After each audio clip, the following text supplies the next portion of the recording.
ayat-ayat Bible untuk membohongi, untuk menipu Yesus, mengajak Yesus. Pakai Bible juga, ayat-ayat tercatat di Bible juga, di Alkitab juga. Jadi Islam ini adalah murid iblis menggunakan ayat-ayat, potongan-potongan ayat yang tidak bisa disangkal oleh saya. Memang tercatat seperti itu. Tapi itu bukan maksud dan tujuan ajaran Alkitab itu. Diselewengkan. Jadi Yesus menjawab pakai ayat Alkitab juga. Jadi saya pun harus menggunakan ayat Alkitab juga untuk menyangkal atau membantah kamu. Jadi Yesus itu adalah Tuhan. Ya. Dari mana? Karena dia bisa memberi hidup kekal. Karena dia sampai sekarang masih hidup. Karena di tangan Yesus segala kuasa, dan di bumi dan segala kuasa di surga di tangan dia. Itulah sebabnya dikatakan dia adalah Tuhan itu sendiri. Begitu ya, Dita? What?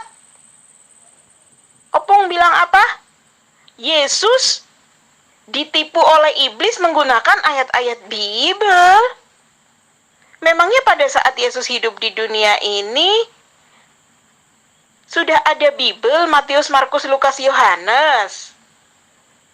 Ayo, jangan suka asumsi, jangan suka mendongeng kakek, ayo.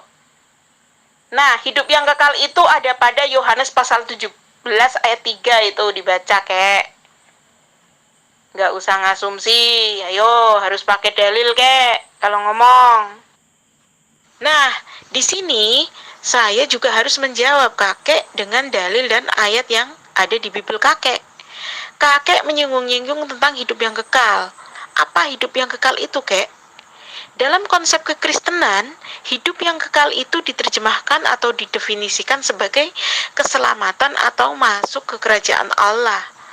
Nah, bagaimana caranya? Silahkan dibuka perkataan Yesus dalam Yohanes pasal 17 ayat 3. Dalam kredo tersebut, Yesus menjelaskan bahwa hidup yang kekal itu hanya jika engkau mengenal Dia, satu-satunya Allah yang benar, dan mengenal aku, Yesus Kristus yang Dia utus. Jadi di sini jelas, hidup yang kekal itu adalah mengenal Tuhannya Yesus, bukan menuhankan Yesus. Di situ Yesus menunjukkan bagaimana kedudukannya sebagai seorang utusan. Dan seorang utusan itu tidak lebih tinggi dari sang pengutus. Yohanes pasal 13 ayat 16, seorang hamba tidak lebih tinggi dari tuannya. Nah, ini pengakuan Yesus bahwa dirinya hanya seorang hamba Tuhan. Dan seorang utusan tidak lebih tinggi dari sang pengutus. Jadi jelas bahwa Yesus itu hanya seorang apostle, seorang prophet, ya. Bagaimana hidup yang kekal? Selanjutnya Yesus menjelaskan dalam Matius pasal 7 ayat 21.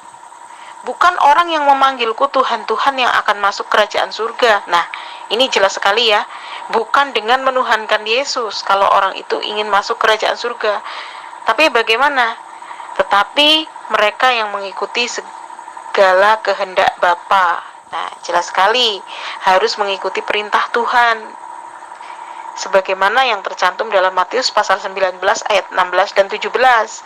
Ketika murid-muridnya bertanya, bagaimana cara mendapatkan hidup kekal itu, Yesus? Maka Yesus menjawab, hidup yang kekal itu hanya bisa didapat dengan mengikuti segala perintah. Nah, ya, keselamatan itu hanya bisa didapat dengan mengikuti segala perintah. Kemudian bagaimana caranya? Yaitu dengan hidup sama atau lebih baik dari ahli Taurat dan orang-orang Farisi. Dalilnya jelas, Matius pasal 5 ayat 20. Jika hidup keagamaanmu tidak lebih baik dari ahli Taurat dan orang-orang Farisi, maka kamu tidak berhak atas surga. Nah, sekarang silakan kakek introspeksi diri. Apakah Kristen ibadahnya lebih baik dari ahli Taurat dan orang Farisi?